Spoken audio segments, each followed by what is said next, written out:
한 불치병을 앓고 있는 부자가 있었습니다. 그의 어느 날 밤 그의 집에 도둑이 들어왔습니다. 도둑은 그 부자를 협박하며 이야기합니다. 다 내놓으면 목숨은 살려주겠다고. 불치병을 앓고 있는 부자는 볼멘 목소리로 소리를 지릅니다. 의사도 날 살릴 수 없는데 내가 어떻게 나를 살리겠냐고. 의사도 도둑도 살릴 수 없는 삶. 오늘 하나님께서 살리시는 구원의 은혜, 살리시는 하나님의 구원을 성경은 말씀하고 계십니다. 오늘 그 말씀 가운데 가장 중요한 몇 가지, 오늘 하나님이 말씀하시는 구원의 은혜 어떻게 알 수 있습니까? 세 가지 중요한 것을 성경은 말씀하고 있습니다. 첫째로 인간의 완전 부패에 대한 확실한 이해가 필요합니다. 오늘 말씀을 보니까 본문은 이렇게 말씀합니다. 그 구원은 행위에서 난 것이 아니니 이는 누구든지 자랑하지 못하게 함이라. 우리의 행동으로 우리의 행위로 이루어질 수 없는 구원이다 라고 말씀하고 계십니다. 오늘 본문 2장 1절은 이렇게 말씀합니다. 그는 허물과 죄로 죽었던 우리를 살리셨도다. 허물과 죄로 죽었던 우리라고 이야기합니다. 우리는 종종 죽을 수밖에 없는 우리를이라고 이야기하지만 성경은 우리에게 이미 죽었다라고 이야기합니다. 죽었던 우리, 허물과 죄로 죽었던 우리라고 말씀하고 계심을 봅니다. 이 죽었다는 것은 생명이 없음을 뜻합니다. 신체적인 생명을 말하고 있지 않습니다. 도덕적인 생명을 말하고 있지 않습니다. 바로 영적인 생명을 말씀하고 있습니다. 영적인 죽음, 하나님과 온전히 단절됨을 말하고 있습니다. 하나님의 영광을 보지 못함을 말합니다. 하나님의 진리 앞에 제대로 반응하지 못하는 이 영적인 단절, 영적인 생명이 없는 것, 오늘 성경은 우리에게 말씀합니다. 우리는 죄와 허물로 죽었었다라고 말씀하시며 하나님과 원수되었던, 하나님과 떨어졌던 우리들의 삶을 말씀하고 있음을 봅니다. 이 말씀을 좀 더 정확하고 자세하게 로마서 3장은 이렇게 말씀해 놓았습니다. 의인은 없나니 하나도 없으며 깨닫는 자도 없고 하나님을 찾는 자도 없고 다 치우쳐 함께 무익하게 되고 선을 행하는 자는 없나니 하나도 없도다. 선을 행하는 자가 하나도 없다라고 이야기합니다. 우리가 하나님을 찾지 않았다라고 이야기합니다. 하나님과 멀어졌다라고 이야기합니다. 단절되었던 영적인 죽음 가운데 있었던 우리의 삶을 향하여 성경은 우리에게 말씀하고 계심을 봅니다. 이 말씀을 요한복음 3장에는 이렇게 표현하고 계심을 봅니다. 어둠이 있어서 우리는 그 빛을 영접하지 않았다라고 이야기합니다. 빛이 싫어서 어둠 가운데 머물러 있었다라고 말하며 우리의 삶 가운데 영적으로 죽어져 하나님과 단절되어져 있는 우리의 삶의 모습을 말씀하고 있습니다. 뿐만 아니라 에베소서 2장은 계속해서 말씀합니다. 우리가 세상 풍속과 공중의 권세 잡은 자를 따랐다라고 말씀합니다. 3절 말씀합니다. 우리가 육체의 욕심을 따라 살았다라고 이야기합니다. 또 말씀하십니다. 본질상 우리가 진노의 자녀였다라고 말씀하시는 것을 봅니다. 그렇습니다. 세상을 향해 따랐던 삶입니다. 우리 중심적으로 자기애에 꽉 차여서 우리의 욕심을 향해 살았던 우리의 모습, 선한 것이라 할지라도 우리를 위했던 것을 성경은 말씀하고 있습니다. 그래서 성경은 말씀합니다. 본질상 진노의 자녀였다. 이 진노는 하나님의 진노를 이야기합니다. 하나님의 심판을 받을 수밖에 없는 진노의 자녀였던 우리, 바로 본질적으로 근본적으로 바로 우리가 문제였다라는 사실을 성경은 말씀하고 있습니다. 내가 문제였습니다. I am the problem. 바로 다른 사람들이 문제가 아니었습니다. 상황이 문제가 아니었습니다. 우리의 사람들이 문제가 아니라, 원수가 문제가 아니라 바로 문제가 내게 있었다라는 사실을 깨닫는 것, 바로 성경이 오늘 우리에게 말씀하시는 우리의 상태를 말하고 있습니다. 그래서 에레미야 17장은 우리에게 말씀합니다. 만물보다 거짓되고 심히 부패한 것은 마음이라. 우리 인간의 마음이 가장 거짓되고 가장 부패했다라고 말씀하고 있습니다. 이 말씀을 들으면서 실망이 되십니까? 아니요, 우리의 마음은 실망의 대상이 아니라 절망의 대상입니다. 아무것도 보이지 않습니다. 선한 것이 아무것도 없습니다. 절망 가운데 빠질 수밖에 없는 우리의 부패함, 그런데 그 절망조차도 자꾸 잊어버리는 더 큰 절망의 모습을 우리 상태라고 성경은 말씀하고 있습니다. 저는 이 말씀을 묵상하면서 어렸을 때 많이 불렀던 동요가 생각이 납니다. 따르릉 따르릉 비켜나세요. 저기 가는 저 사람 우물쭈물 하다간 큰일 납니다. 늘 불렀던 동요인데 그 가사를 가만히 생각해 보면 얼마나 지극히 자기중심적인지 모릅니다. 자전거를 운전하면서 자기가 조심하고 비켜갈 것이 아니라 자전거 나갑니다. 우물쭈물하다 큰일 납니다. 비키십시오 라고 이야기하고 있는 지극히도 우리 중심적인 삶의 모습, 자기애로 꽉 차 있고 세상을 향해 따라갔던 우리들의 모습, 바로 본질적으로 하나님의 진노 앞에 설 수밖에 없는 우리 인간의 본연의 모습을 성경은 말씀하고 있습니다. 모든 면에서 부패했습니다. 그래서 성경은 말씀합니다. 로마서 3장 23절, 모든 사람이 죄를 범하였음에 하나님의 영광에 이르지 못하더니, 하나님의 기준에 이르지 못합니다. 하나님의 스탠다드에 이를 수 없습니다. 우리 안에 완전한 부패가 이루어졌다. 성경은 우리에게 말씀하고 계심을 봅니다. 그런 우리의 상태를 향해서 우리가 할 수 있는 것도 아무것도 없습니다. 오늘 본문은 우리에게 말씀합니다. 그 구원은 너희에게서 난 것이 아니라 너희가 스스로 그 구원을 이룰 수 없다라고 말씀합니다. 스스로 구할 수 없습니다. 아니, 정말 우리가 어찌할 바를 모르는 우리의 상태를 성경은 말씀하고 있습니다. 에레미야서는 이 말씀을 이렇게 표현합니다.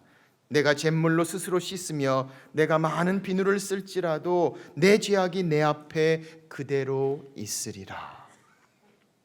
한국의 근대화 시대를 지날 때 한 시골 청년과 서울 처녀가 결혼을 했습니다. 신혼 시간에 그 서울 처녀는 막 새로 등장한 비누를 가지고 왔습니다. 시골 신랑은 비누가 뭔지 모릅니다. 아침에 일어나서 옆에 있는 걸 보는데 이게 뭔가 싶습니다.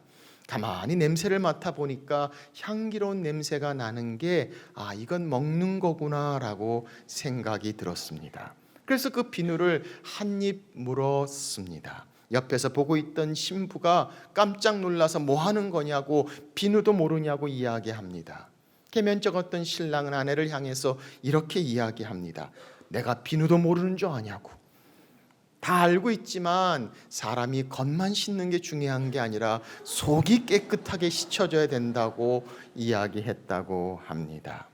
그런 비누가 있으면 얼마나 좋을까요? 우리의 속을 깨끗하게 하는 것, 우리의 마음과 생각을 정결하게 하는 것, 오늘 성경은 우리에게 말씀합니다. 그런 비누는 존재하지 않다고 이야기합니다. 완전한 부패 가운데 있는 우리들을 향해서 성경은 이렇게 말씀합니다. 구수인이 그의 피부를, 표범이 그의 반점을 변하게 할 수 있느냐? 할 수 있을진데 악에 익숙한 너희도 선을 행할 수 있으리라. 흑인이 어떻게 그 자기의 피부 색깔을 바꿀 수 있겠는가? 그것이 가능하지 않은 것처럼 우리의 삶 가운데, 죄 가운데 익숙해 있다라고 말씀하시며 완전 부패 가운데 있는 인간의 모습을 성경은 말씀하고 있습니다. 사도 바울은 이 모습을 자기의 삶 가운데 이렇게 고백합니다. 로마서 7장입니다. 내가 행하는 것을 내가 알지 못하노니 곧 내가 원하는 것은 행하지 아니하고 도리어 미워하는 것을 행함이라. 내가 정말 원하는 것, 그것은 행하지 않으면서 오히려 내가 원치 않는 그 일이 행해지고 있는 자기 자신의 그 부족함과 연약함을 바라보며 그는 이렇게 소리를 지릅니다. 오라, 나는 공고한 사람이라. 이 사망의 몸에서 누가 나를 건져내랴. 스스로 건져낼 수 없습니다. 스스로 빠져나올 수 없습니다. 누군가 건져 주어야 합니다. 누군가 구원해 주어야 합니다. 완전 부패 가운데 어쩔 줄 모르고 스스로 아무것도 할 수 없는 우리를 향해 성경은 말씀하고 있습니다. 우리의 모습, 그래서 5절 이렇게 말합니다. 허물로 죽은 우리를 그리스도와 함께 살리셨고 너희는 은혜로 구원을 받은 것이라. 구원하지 못합니다. 구원은 받아야 하는 것입니다. 누가 건져내리요? 바로 오늘 우리의 이런 상태를 철저하게 깨달을 때 우리는 우리를 향한 하나님의 사랑, 하나님의 은혜를 바로 볼 수 있기 때문입니다. 어린아이들이 불렀던 그 주일학교 찬양이 매우 마음에 와닿습니다. 돈으로도 못 가요 하나님 나라, 힘으로도 못 가요 하나님 나라, 벼슬로도 못 가요 하나님 나라, 지식으로 못 가요 하나님 나라, 어여뻐도 못 가요 하나님 나라, 맘 착해도 못 가요 하나님 나라. 어떤 고행도, 어떤 도덕도, 어떤 윤리도, 어떤 종교심도 우리를 구원할 수 없는 완전 부패 가운데 있는 우리의 연약한 모습, 오늘 성경은 거기서부터 우리의 참모습을 볼 때부터 하나님의 구원의 은혜가 시작됨을 말씀하고 있습니다. 인간의 완전한 부패, 성경은 두 번째로 하나님의 전적 은혜를 말씀하고 계십니다. 자, 오늘 본문은 이렇게 말씀합니다. 너희는 그 은혜로 의하여 믿음으로 말미암아 구원을 받았으니 이것은 너희에게서 난 것이 아니요 하나님의 선물이라. 그 은혜로 의하여. 그 은혜는 어떤 은혜입니까? 바로 한 절 전에 7절에 이렇게 말씀합니다. 예수 그리스도 안에서 우리에게 자비하심으로써 그 은혜의 지극히 풍성함을 이라고 말씀합니다. 오늘 우리가 구원을 받은 그 은혜는 지극히 풍성한 은혜라고 말합니다. 예수 그리스도 안에 있는 은혜다라고 말씀하고 있습니다. 우리는 흔히 은혜하면 그 크신 은혜가 하나님의 공의로우심을 그냥 무조건 덮는 걸로 생각할 때가 있습니다. 은혜라고 이야기하면 하나님의 심판, 하나님의 공의로우심을 별로 신경 쓰지 않고 그냥 지나쳐 버리는 것으로 생각되어지기도 합니다. 그러나 하나님은 공의로우십니다. 죄를 미워하시는 하나님께서 공의로운 심판이 있다고 말씀합니다. 하나님은 죄를 미워하십니다. 그러나 죄인은 사랑하십니다. 그 죄인을 향해 하나님께서 공의로운 심판에 그것을 부으십니다. 우리에게 부어져야 될 그 심판을 하나님은 자기의 아들 독생자 예수 그리스도께서 죄 없으신 하나님의 아들이신 그분께서 우리가 받아야 될 그 죄의 형벌을 대신 받으셨다라고 성경은 말씀합니다. 하나님의 공의가 그의 고통과 십자가의 죽음 가운데 온전히 이루어짐을 통해 우리에게 베푸신 하나님의 구원을 성경은 말씀하고 있습니다. 그래서 로마서 5장 8절은 우리에게 말씀하고 있습니다. 우리가 아직 죄인 되었을 때에 그리스도께서 우리를 위하여 죽으심으로 하나님께서 우리에 대한 자기 사랑을 확증하셨느니라. 대신 죽으셨다고 말씀합니다. 우리의 자리에서 죽으셨다고 말씀합니다. 우리를 위하여 죽으셨습니다. 받아야 될 심판의 형벌을 대신 우리 자리에서 받으시고 하나님의 공의를 이루셨습니다. 그것은 결코 값싼 것이 아니었습니다. 그의 아들 독생자 예수 그리스도가 십자가에 죽기까지 고통 가운데 죄값을 치르셨다 성경은 말씀하고 있습니다. 그래서 이사야서 이렇게 말씀합니다. 우리는 다 양 같아서 그릇 행하여 각기 제 길로 갔거늘 여호와께서는 우리 모두의 죄악을 그에게 담당시키셨도다. 주님께서 하나님의 공의의 모든 심판을 다 짊어지시고 그 형벌을 받으셨습니다. 우리 자리에서, 우리를 대신해서, 우리를 위하여. 그래서 이렇게 말씀합니다. 그가 찔림은 우리의 허물 때문이요 그가 상함은 우리의 죄악 때문이라. 그가 징계를 받음으로 우리가 평화를 누리고 그가 채찍에 맞음으로 우리가 나음을 입었도다. 그렇습니다. 바로 하나님의 공의 그 심판이 우리의 자리에 서신 예수 그리스도 그의 독생자에게 쏟아지고 오늘 그런 십자가의 죽으심으로 받으신 그 모든 고난을 통해 오늘 우리에게 하나님의 공의를 온전히 이루신 하나님의 은혜, 성경은 그래서 이것이 은혜다라고 말씀하시고 지극히 풍성한 하나님의 은혜, 예수 그리스도 안에 있는 하나님의 은혜다라고 말씀하고 계십니다. 질문해 봅니다. 왜 하나님께서 이런 은혜를 우리에게 베푸시나요? 왜 하나님께서 우리에게 이런 은혜로 우리를 구원하시기를 원하실까요?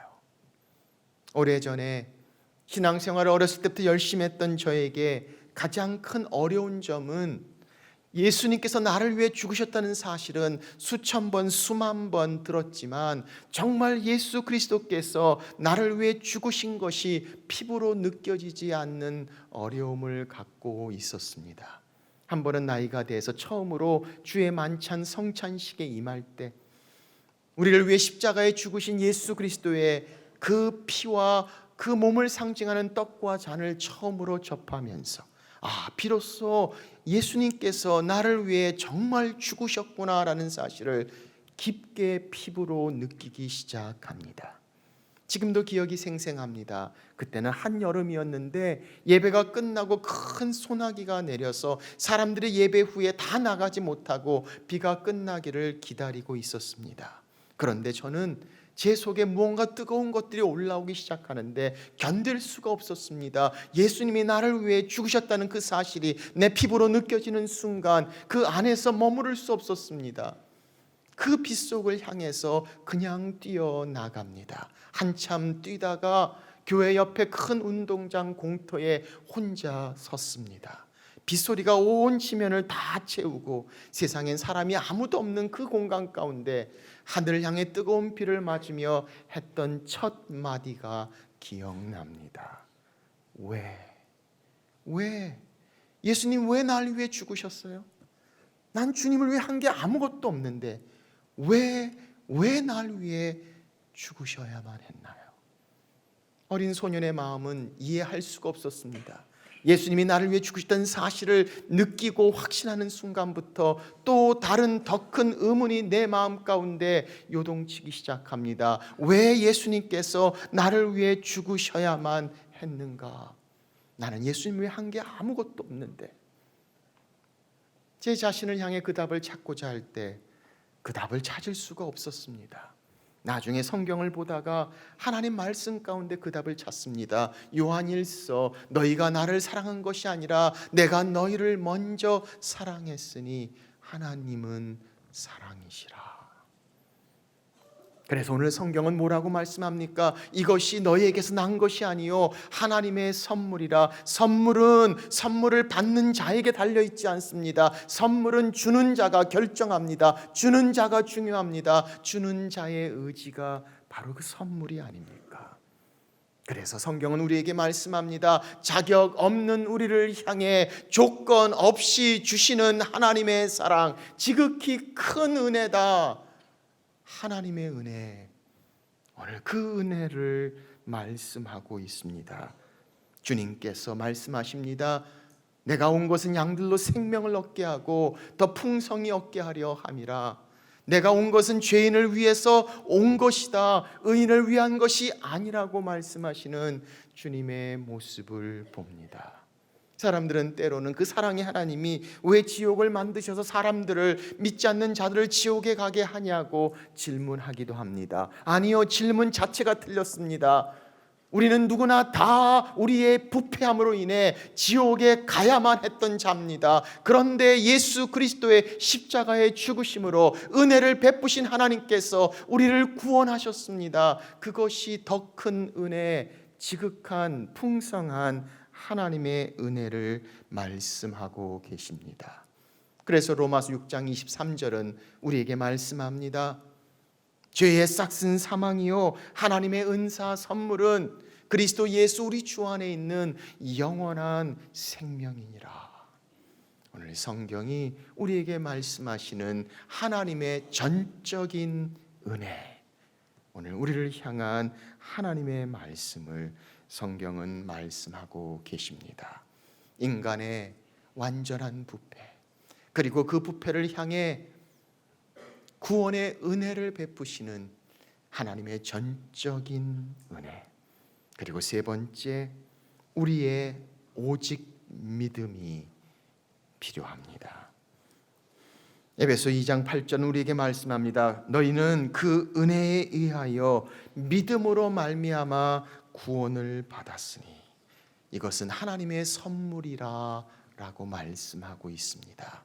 믿음으로 말미암아, 이 말 뜻은 믿음이란 또 다른 행위를 말하고 있지 않습니다. 영어 성경에 보니까 through faith 이렇게 말합니다. 믿음을 통하여. 이 믿음은 또 다른 행위가 아니라 이 믿음은 우리에게 은혜를 주시는 하나님의 사랑에 대한 자연적인 반응을 이야기합니다. 선물을 주시는 하나님께 그 선물을 받는 것을 이야기합니다. 조건 없이 자격 없는 자에게 주시는 하나님의 은혜를 받는 것, 바로 믿음의 모습을 성경은 설명합니다. 은혜로 주신 선물 믿음으로 받습니다. 그 믿음은 나의 진정한 상태를 이해하고 인정하는 것입니다. 그리고 그것을 위하여 대신 십자가에 죽으시고 하나님의 은혜를 베푸시며 공의를 이루신 그 하나님의 은혜를 받는 것, 믿는 것, 바로 그 사랑의 선물을 받는 것. 주님은 이미 그 선물을 우리를 향해 주시고자 손을 내미셨습니다. 그 내미신 선물을 손을 내밀어 받는 그것, 바로 그것이 믿음을 통하여 구원을 받았나니, 성경은 그렇게 말씀하고 계십니다. 저는 이 말씀을 생각하면서 한 사람의 이 놀라운 선물을 받는 장면을 생각하며 얼마나 마음에 감동이 있었는지 모릅니다. 주선태 교수라는 분입니다. 이분은 아름다운 시작이란 책을 통하여 자기가 어떻게 주님을 만났는가, 하나님을 믿게 된 시작을 고백합니다. 그는 축산학과 교수입니다. 고기 박사라고 별명이 붙을 정도로 유명한 분입니다. 그런데 자기 어머니를 향한 아주 간절한 효심을 가진 분입니다. 엄마가 세상을 떠나면서 아들에게 세 가지 유언을 남깁니다. 첫째, 절대로 정치하지 말라. 둘째, 절대로 개고기 먹지 말라. 셋째, 절대로 예수 믿지 말라.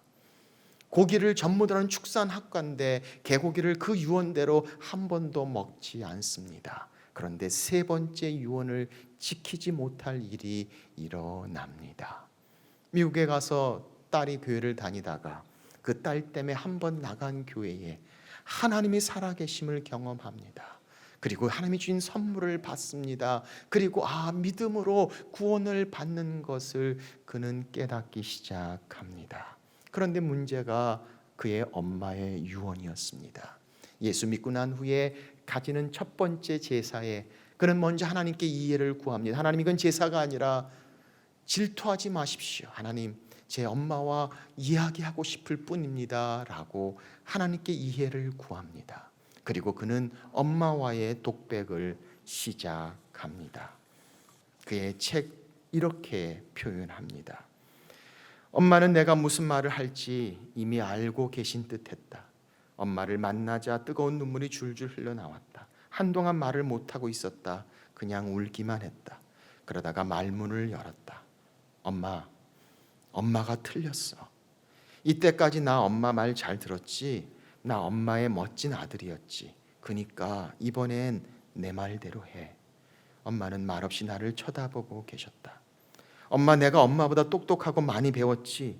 엄마보다 현명하게 살라고 그렇게 힘들게 나 가르쳤잖아. 그래서 엄마 아들 박사 되고 교수 됐잖아. 이제 엄마보다 똑똑한 교수 아들 말 들어. 엄마가 잘못 알았어. 내가 계속 울면서 이야기하니 우리 엄마도 같이 우셨다. 엄마, 우리 집에서 굿할 때 창피하게 동네 사람들 다 쳐다보는데 나에게 무당이 시키는 대로 이리 저라고 저리 저라라고 했지. 나 그때 왜 엄마가 시키는 대로 저랬는지 알아? 엄마가 원하니까.